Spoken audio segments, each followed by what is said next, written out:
Hello. Hello, hi. My name is Juan Rodriguez. I'm Jessica's dad. We're just gonna talk about a story how I come from Mexico. I leave my town in the year '79. I come to November the 20th.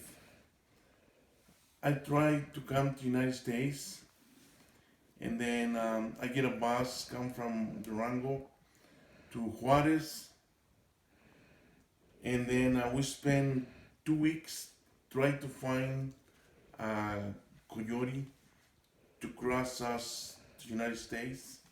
So 2 weeks later, we barely find it, and then we tell him we want to go to Denver, and then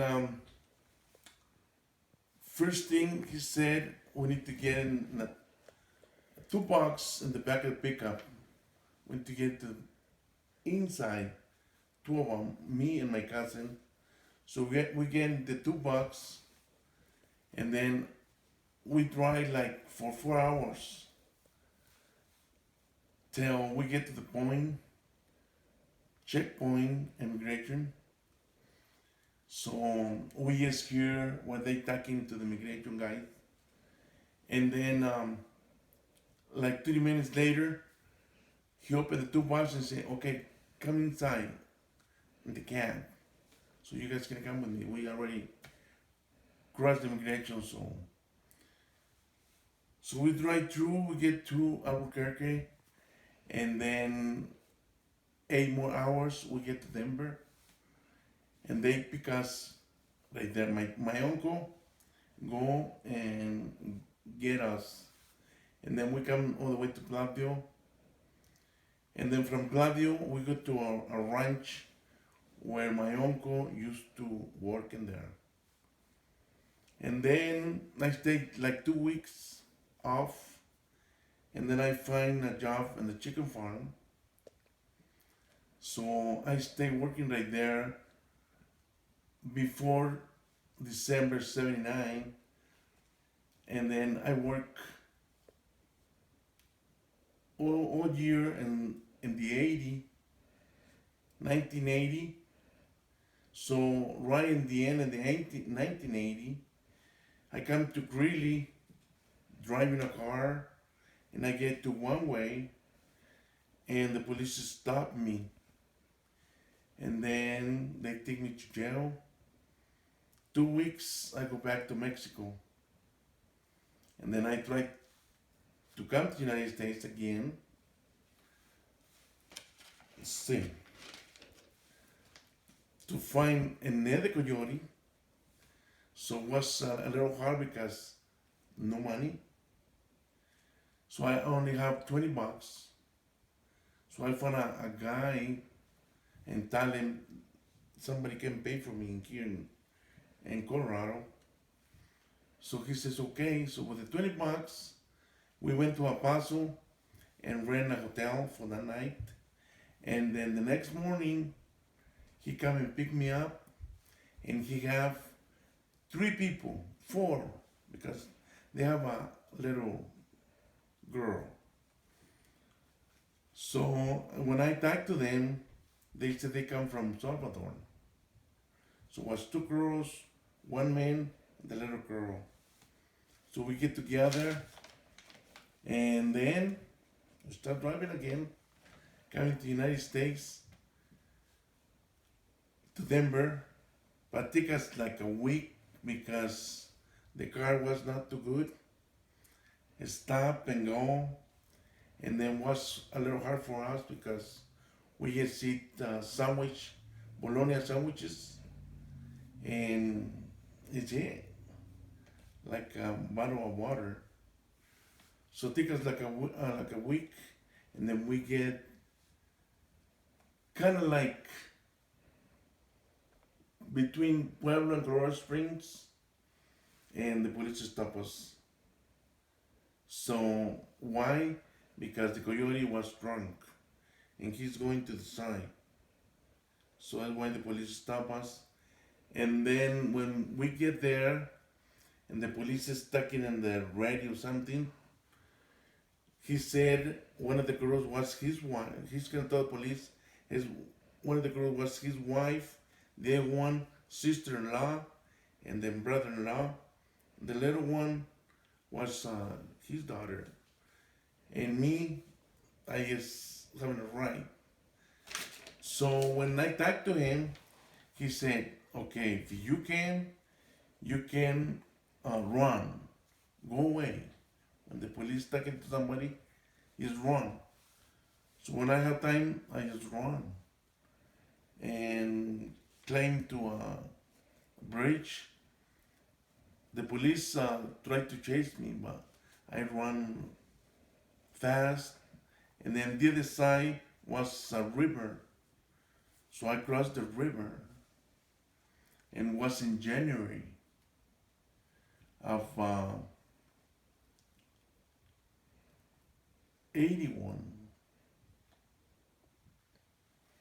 So was too cold. So I walk under the another bridge and walk to a town, and I read a sign say like 70 miles to Denver, almost there. So I walk to the town, and this house have a garage sale. So I try to talk to the owner so he can give me like a hot coffee because it was too cold. Well, I help him move things inside the house, and he helped me. He gave me some coffee, put me in his house, but he had problems with his wife because I'm a stranger and they don't know me. So the man tried to hold me, and he called a couple times to Platville and see they go for me. So when we called my uncle, he said was busy. So later he told me, "Do you have another phone number?" I tell him yes, and it was the girl I used to work with together. And then we call her. So take like an hour and a half to get to the place I was. So she go pick me up and bring me home, I guess, to Platteville. And then the next day I went to work, and it started all over. Was in 81. And then after that, me and the girl start going out. We get together, and then her mom and dad was a little mad because I'm a Mexican. And I do not have papers. So they kind of like mad at us. So we went together, living in the car for a couple weeks, and then we started renting a house to live. So 6 months later, we went back to the parents, and they happy because they don't see her for 6 months. So then we get married, and then in 82 we start doing the papers and everything. And the 82 April 82 we have one boy. But a little bit before that, I was working in Henderson, Colorado. So when the immigration come to our jobs, and they catch us again, so they send us back to Mexico. And my ex-wife was pregnant, and that day she's gonna have her son. So I wasn't there. So I go back to Mexico, and then was a little hard for me because they catch you with no money, and then you get to Juarez and no food, so you eating whatever is there, little tortillas they give you, things like that. By the time you get a place to live, and then try to come back over here, so we can come again. So barely we find another coyote and they keep bringing us to the way to Denver again. And then when I come was in April, in May, so we get a notice paper from immigration from Mexico because those papers get to my town and my mom called me. They said some immigration papers right there, but was the envelope was closed, so I went all the way to Mexico to get the papers, and was 1 month after. So was June 10. The papers say I have the appointment for July 10. So I come to the United States again, like I went back. And then I cross the border again, come to the United States, and a month later, I take my ex-wife, we go all the way together to Monterrey, and then get the papers, resident papers. Was in 82. So after that, take me 3 years to be a citizen. And then I want to be a citizen because my brothers and sisters start coming to the United States too, so I can get papers for them. And take 10 years to get papers for them.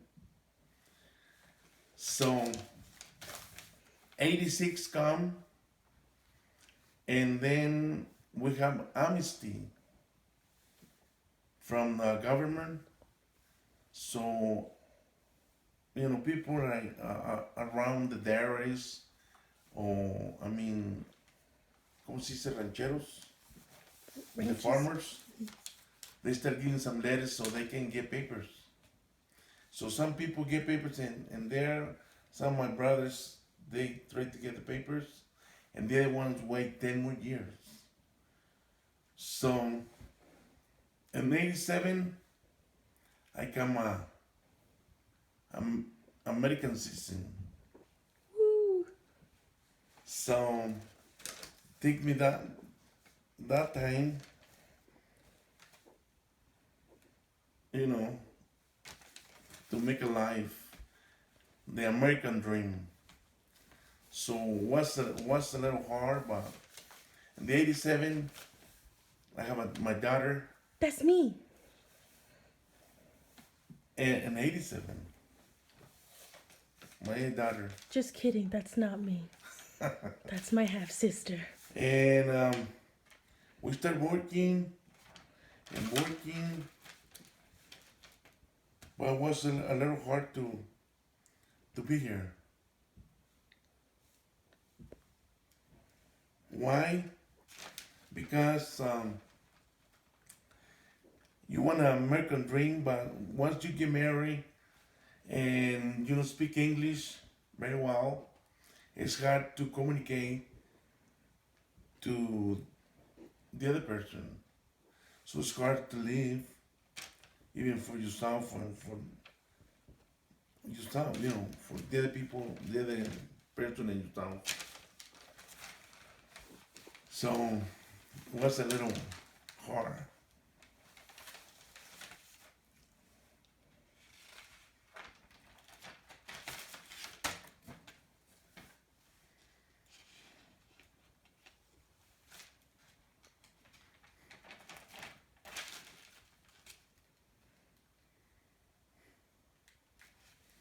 What else we say? Do you have any regrets? No, because I have a good life here. Work and work, but you get money to eat. You get all the stuff you want. You have a house. You have a car. If you work hard, you have anything you want. So take me, I stay by myself almost 8 years.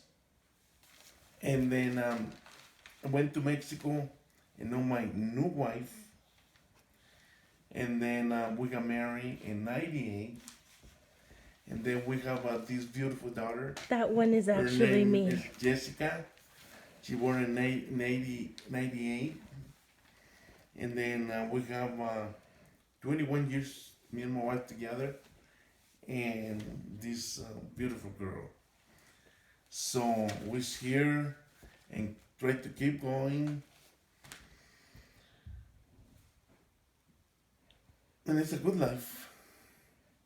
So she's going to college right now, to the university, try to be a doctor. And I hope someday her dreams come true. Thank you. All right. Well, thank you. Thank you. Bye.